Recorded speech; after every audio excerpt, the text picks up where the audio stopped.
देखिए जी, गुजरात के अंदर बड़ा अफसोसनाक वाकया पेश आया है। गुजरात के अंदर पुलिस मुलाजम मंशियात फरोश निकला है। रंगे हाथों मुलजम को मंशियात फरोख्त करते हुए गुजरात पुलिस ने ही जो है वो गिरफ्तार किया है, जिस पर डीपीओ गुजरात ने फौरी तौर पर एक्शन लिया। मुलजम को जो है वो मुअत्तल करके हवालात में बंद करवा दिया है। मुलजम का नाम जो है वो भी हम आपको बताते हैं। मुलजम मोहम्मद अमरान सकना सूकलां का रहायशी है और इसके कब्जा से 255 ग्राम जो है वो चरस बरामद हुई है। ज़राए के मुताबिक ये भी बताया जा रहा है कि इस मुलजम के साथ और भी बहुत सारे पुलिस मुलाजम जो है वो मौजूद हैं, उन पर भी मुकदमा जो है वो दर्ज होंगे। टीमें जो है वो तश्कील दे दी गई हैं। मुलजमान को जो है वो गिरफ्तार करने के लिए पुलिस जो है वो छापे भी मारे जा रहे हैं। लेकिन गुजरात के शहरियों का एक सवाल है कि ये केस सीसीडी ने अभी तक क्यों नहीं लिया।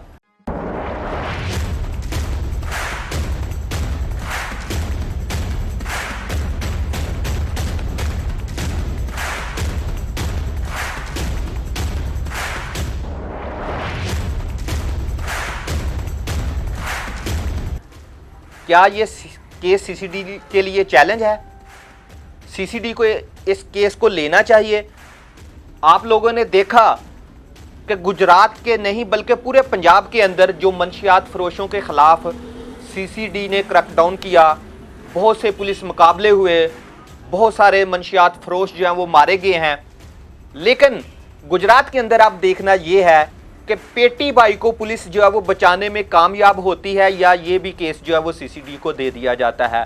और सीसीडी इस मुलजम के साथ क्या करती है और इनके जो दूसरे साथी हैं उनके साथ क्या करती है, ये गुजरात की आवाम जो है वो देखना चाहती है।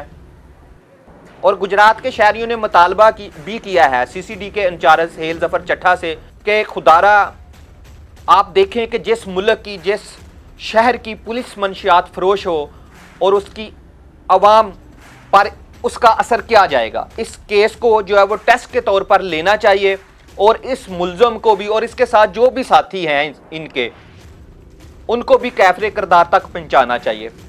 अपनी राय जो है वो कमेंट्स के अंदर ज़रूर दे दीजिएगा। क्या ये केस सीसीडी को लेना चाहिए या कि इस केस को जो है वो पुलिस बस FIR तक महदूद रखकर मुलजम को गिरफ्तार करके बंद कर देती है।